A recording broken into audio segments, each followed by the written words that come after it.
Welcome back to the studio, everybody. You left me last week and I had just been cleaning the background of this fabulous Allan Ramsay, hopefully Allan Ramsay portrait, and I had discovered her hair and the hairline, and it was amazing just to see that she did actually have a hairstyle underneath all that black. So I have been removing acres and acres of black overpaint. God knows why they did this. I mean, I know there's damage, but it's been absolutely horrific.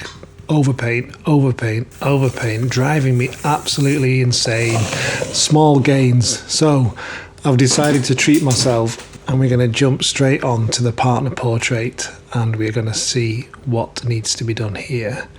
So I'm just using my UV lamp to look for any historical retouchings, and there's bits around his eyes and his nose in the usual places, and bits and bobs in the background. His cravat or neck scarf tie looks pretty good. There's elements in the background there. We can see little bits of retouchings. There's bits on top of his jacket that are showing up there as well, so I think his jacket has been touched in or had glazes or washes put over it. There's damage in the background you can see as well. So yeah, much like the other portrait, we know it's been lined, we know it's been cleaned in the past, and we know there's damage. There's a huge impact there that's been filled and overpainted. And I didn't show you, but there's a tear just above his wrist as well, and then lots of bits of overpaint on his jacket as well. So as usual, I'm going to do my tests just to see what we want to remove and what we'll remove.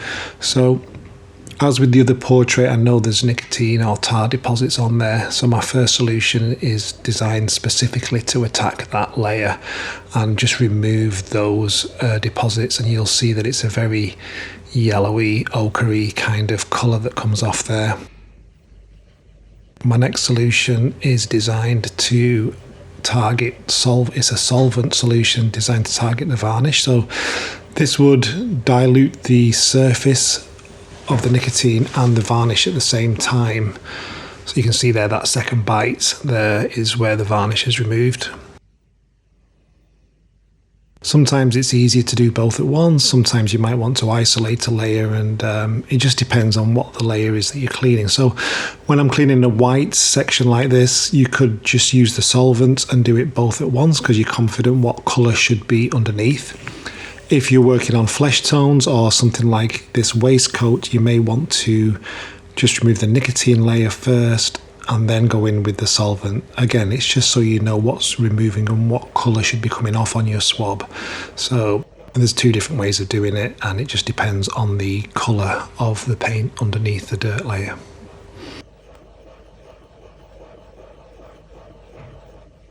So here you can see again on his waistcoat, mainly nicotine that's coming off there with my first solution, very yellowed, very amber.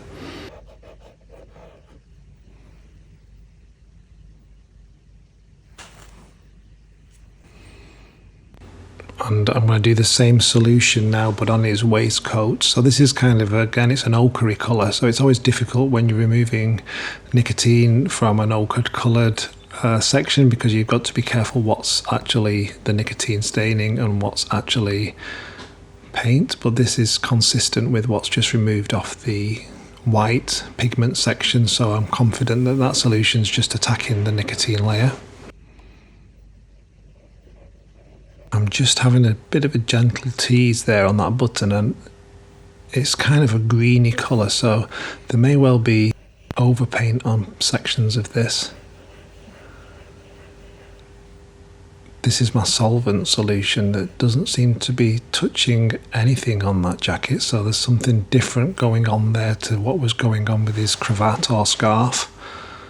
So just quickly show you the state of this canvas. You can see the lining has deteriorated quite a lot, and it's frayed and it's coming apart and away from the stretcher.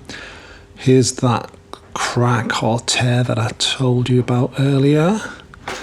And again, all the way around, the lining is deteriorated, so you're just seeing the stretcher bars come through. all of that will need to be addressed. They are going to both be relined, so they're both going to be removed from the stretchers, and that original or first lining is going to be removed. And you can see here that the paint layer is heavily bituminized, so it's hung over a fire at some point.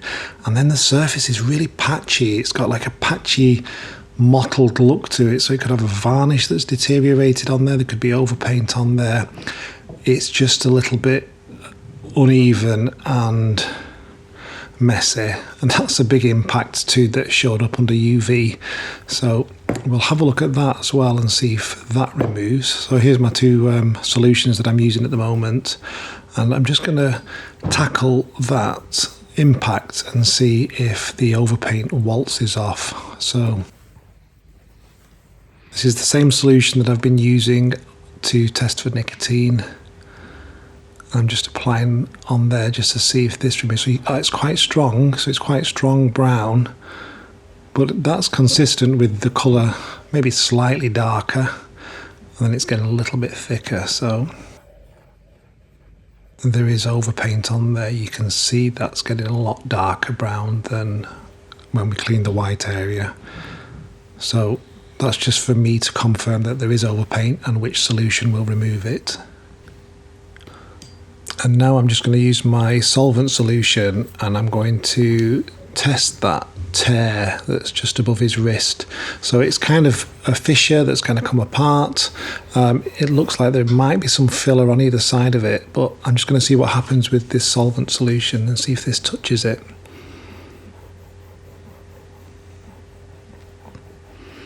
So just gently working that around that section. It is on his coat area, so I'd expect to see maybe a little bit of a different pigment, but it doesn't seem to be touching too much. That is quite a weak solution, so I may well look at strengthening that to remove the varnish and any overpaint present. So same initial solution, and straight away that's biting. So I think there's a layer of nicotine on there, and then there could be a layer of a glaze. There you go. So there's a blue glaze overpaint that is on top of a varnish layer as well. So this is a bit of a patchwork of different levels and layers, varnishes, dirt and paint. So we're going to tread carefully when we tackle this painting. So yeah, you can see quite a few tests that I've done there just to get in my mind, like build a picture up of how I'm going to tackle this painting and what will be required. But yeah, you can see there the different effects on your swabs of the different sections. So with all my testing done now, I've got the solutions mixed. I know what I'm going to do with each bit, and now is time to start actually cleaning the painting. So I'm going to start with the strongest pigments, which is the white pigments, and I'm just going to start tackling those areas and cleaning the portrait.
I'm just going to have a look at this cleaned area now. There does seem to be some areas of discoloration, and I just need to assess whether it's varnish or paint. And it seems to be in these little cracks there. You can see it like a yellow colour, and I think that's retouchings or overpaint that have been put in to fill a crack, and they've either matched it to the dirty colour of the varnish or it has discoloured and aged over time. So I'm just going to have another look up here. And again, at that bottom left corner, I can see some losses that have been filled and retouched with paint. So I'm going to carry on cleaning that with my solvent and see if it will remove.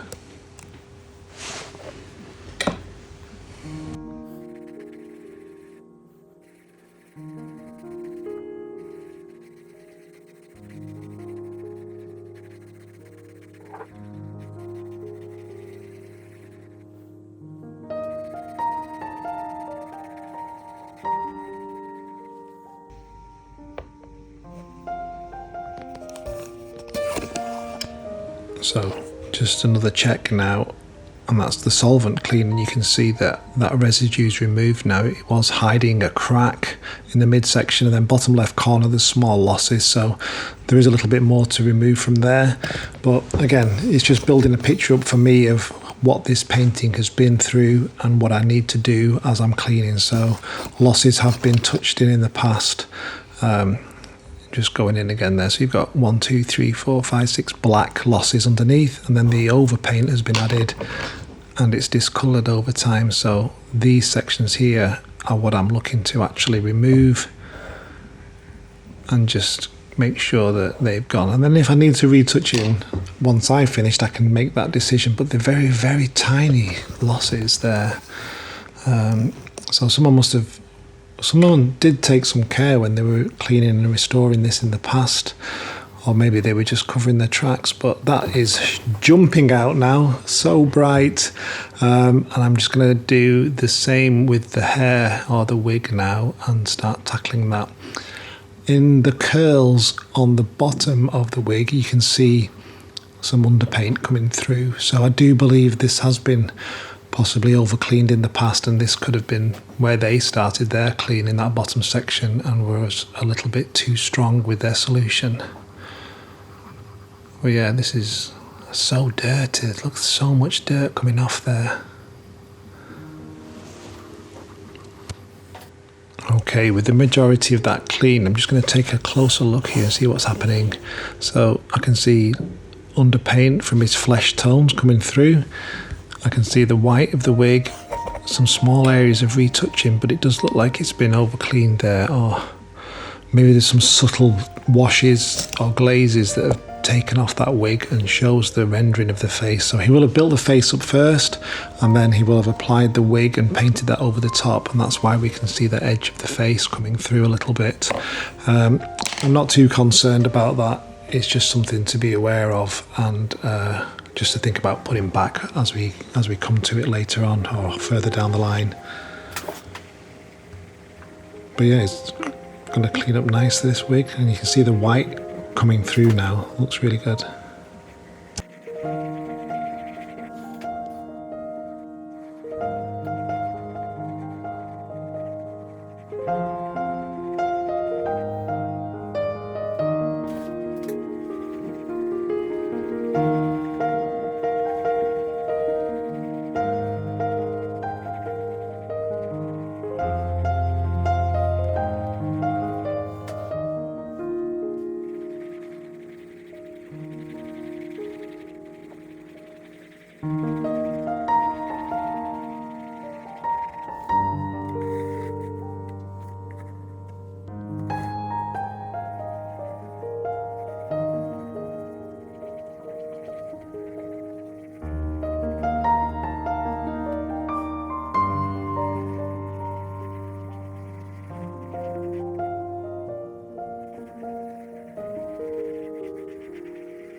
Okay, so another beautiful portrait there. He is a bit of a funny one though. There seems to be lots of different layers on the surface. So I have that nicotine tar yellowed layer, which is removing with one cleaning solution. Then underneath that is a varnish layer. Again, over the whites, the stronger pigments, that's removing, so I can take that off with confidence. But then on top of some of the varnish layer and on the, let's say the nicotine layer, when I'm cleaning, there seems to be pigment. So over the, as I showed you, over the tear and the patch, there's pigment on there as well. So I think there is historical retouching over the top layer. That's kind of combined with the nicotine. So it's like a nicotine bit of retouching, then discoloured varnish, and then sort of underneath that, there's a little bits of historical retouching as well. So when I zoomed in and showed you that section, you can see there's stuff there. So even though he looks a little bit more solid than the lady, there is complications. So I'm treading very carefully. I'm going to go down from his cravat now and have a look at that waistcoat and see what reveals there. But yeah, beautiful, lovely portrait. And again, the transformation when I get to his face is just going to be fantastic. So right, let's carry on. Now, you know I love to do a little bit of digging around. So this past week I've been reading about Allan Ramsay and trying to find out as much information as I can about the artist. So I will share that with you now. Ramsay's ambition was to become a pupil of William Aikman. William Aikman was the finest portrait painter that Scotland had yet produced. Unfortunately, his sudden death in 1731 prevented this from happening. As it was, he pursued his studies in London as a pupil of Hans Hissing, a former pupil of Kneller and Michael Dahl. He remained with Hissing for about a year from early summer 1732 to the spring of summer 1733. He was an apt pupil who learnt quickly. On his return to Edinburgh, he established himself as one, if not the leading artist in Scotland, with little or no competition. His practice and his social circle grew in this time. Aged 23 in 1736, he set out to Rome and placed himself under the fashionable Francesco Imperiale and enrolled to draw at the newly established French Academy.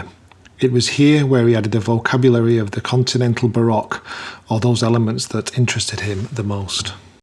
He learned the virtues of a highly polished technique which produced a uniform smoothness of surface, a very similar method by Imperiale's former pupil Pompeo Battone. Ramsay enjoyed a close friendship with Battone, and I think it is this style which Ramsay adheres most similarities to. When you look at the examples of Battone's work with Ramsay's work, you see a real similarity in composition and the way the light hits the sitter. And our two portraits too have this extremely flat and smooth surface, which is so often referred to in this period of his work. Ramsay was a superb technician. He insisted always on a smooth surface, making exclusive use of transparent glazes and generally avoiding the heavy impasto favoured by Reynolds and Kneller. At the first sitting, he drew and modelled the head entirely in a vermilion underpainting, upon which he laid the final colours. It's this underpainting that is present in the dress and in the face of our portrait. When you look closely, you can see that tone coming through underneath the layers that build up the paint surface of the dress. He acquired this technique in Italy in his early studies, and it only stops around 1766. This could be down to the influence of Rembrandt in his later work, using more greys and browns in his underpainting.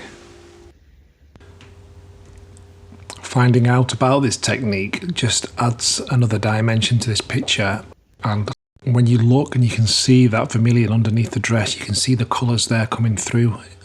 Especially on those curves and those folds, you can see that vermilion shining through from underneath. This does make me think that these paintings are by Allan Ramsay. So the later in life with Ramsay, he did change that ground and the way he painted, and there was influence from Rembrandt and the change of his ground colours. And he also played with lighting as well, so the lighting kind of hit the sitter's face and shoulders and trailed away when it got to the hands. This one is a little bit similar, but he just tucked his hand away. We know that Ramsay liked to focus on his hands. He always did extensive drawings of hands for his sitters in chalk. But in this instance, he's decided to have the hand tucked inside this waistcoat or part of the jacket. And that could well have been to do with price maybe, or just efficiency to get a quicker portrait captured maybe. But there is this beautiful trademark lace on his cuff there. You can just see it lipping over at the top there, again, so delicate. And then the pattern on his waistcoat that's coming through, lovely little details. It could be like a metal embroidery. You guys will know better than me, all you fashion experts out there. But yeah, there's some real nice highlights coming through from that section as well. You can see the bitumisation of this paint is still apparent. You can see it in elements of his jacket and all across the background as well. So I'm not looking forward to cleaning that section. But with having two portraits by the same artist, you can get the confidence that you know pretty much how they've been made up and what to expect. So there is a dirty varnish on here. You can see that it's got nicotine staining on as well, and we do know there is some overpainting on the jacket. So this swab is coming off kind of a yellowy, bluey, greeny kind of colour. I'm not concerned because I know there's a varnish layer that is still yet to be removed. So this is just whatever is sitting on top of the painting. But yeah, the contrast there with his wig and his lace details coming out now, and the white of his waistcoat with that embroidery on is just fantastic. So always checking what's going on with that paint surface. I'm always looking to see what he's removing and what is left on the surface. And in the background now, as I'm cleaning, you can see that it's kind of a muted brown colour. So again, we have nicotine staining present, but we also have dirt and grime and dust and all sorts of other accumulations.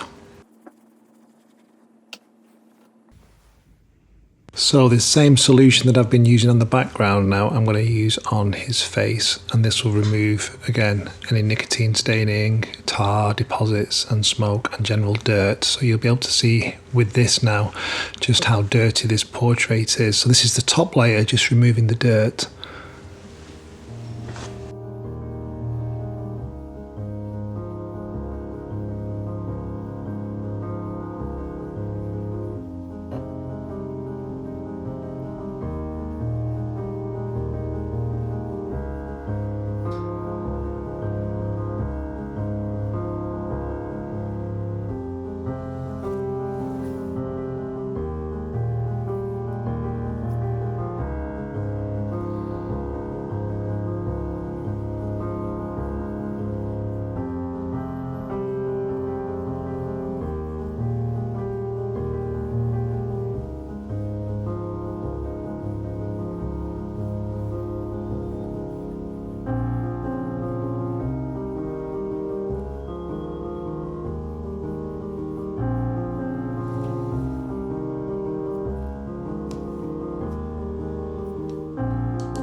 So with all the surface dirt removed now, I'm just going to dry off that face section before I start the next process, which is going to be to remove the varnish layer from the painting.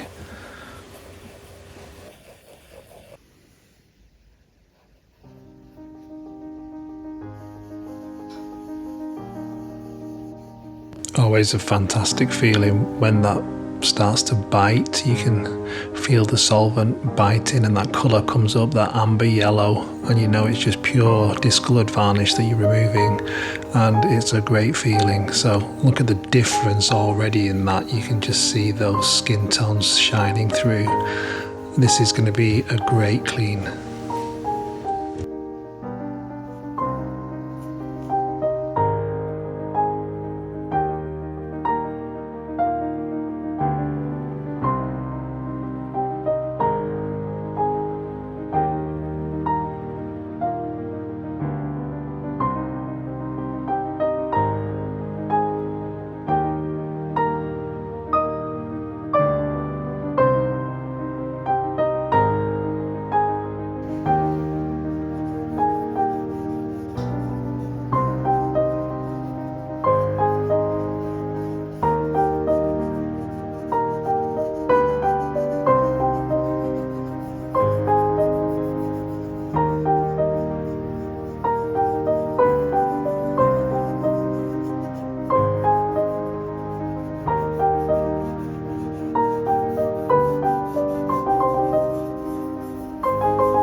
So from the UV assessment, we knew the eye had been retouched and there was overpaint on there, but just using magnification now we can see the crackler that's on there and how the paint has aged and separated. So just to show that that is consistent with the other eye that hasn't been cleaned and we haven't removed anything that we shouldn't have, you can still see the same crackler pattern in the uncleaned eye. You can see the small cracks and elements of underpaint showing through. So again, just a little thing that I like to do just to confirm my own conclusions anyway, but it's just always nice to double check when you are cleaning and make sure you are being consistent with your solution. So compared to the portrait of the lady, his jowl area is more complete. So happened the first portrait was the lady was cleaned first and the solution might well have been a little bit too strong, and then when they've come to clean the gentleman they've been a little bit more careful because his jowl and cheek is in place. The only bit from here that does look to have been over cleaned is that first bottom curl in his wig. There seems to be underpaint showing through there a little bit, so maybe they went a little bit hard and heavy at that point, and then kind of dialed back a little bit. He has got quite a ruddy complexion. He does look quite well fed, so I imagine he's still a young man, maybe, I don't know, late 20s, early 30s, and it was a sign that you were doing well in life if you had that double chin. But he does have slightly pinkish complexion, which, you know, we've learnt how Ramsay painted, but in comparison to the yellow overpaint on the right hand side, there is such a stark difference there between the two sides. But yeah, I'm pleased with how his wig is coming out as well. That looks good. And it almost looks like the portrait that we named Wolfgang we had in a few weeks ago. So I do wonder if there's a connection to that portrait as well. But yeah, he's looking good. I'm pleased with how he's turning out.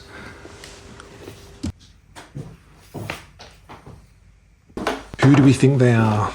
Well, without an inscription, we are a little bit at sea. We do think they are painted around, say, 1740 on his return from Italy, and they both have that vermilion underpainting and the smooth, polished finish. At this time, he was well acquainted with the good and the great of London, especially the Scottish contingent. He also had links through his father with Robert Walpole, who was the Prime Minister, and his son Horace Walpole, who moved in literary and very kind of sophisticated circles. One suggestion has been that this is an early engagement commission for Richard Grenville Temple, 2nd Earl Temple, and Anna Chamber, his wife. There are 2 later portraits of these sitters by Ramsay, and there are some similarities, I think, especially in the forehead of the female sitter and then the face shape of the gentleman. More info is needed in this though for us to make an actual connection, but hopefully we'll find something on the back of the paintings as we remove the old lining. But yeah, if you want to have a Google around, guys, and see what you can find out, those are the leads that I've got: Richard Grenville Temple and Anna Chamber.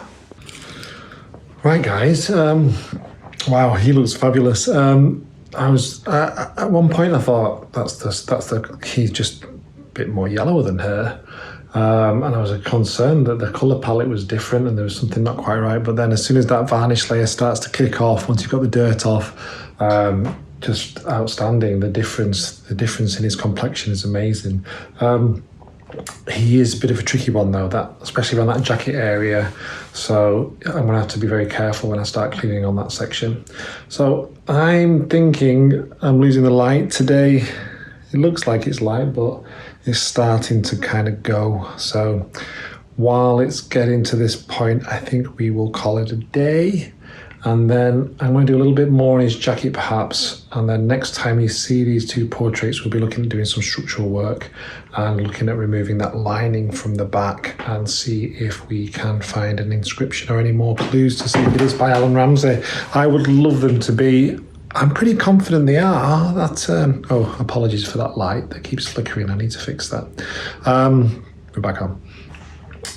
Especially when I found out about that vermilion, the underpainting, the pink underpainting, because I can see that through his eye.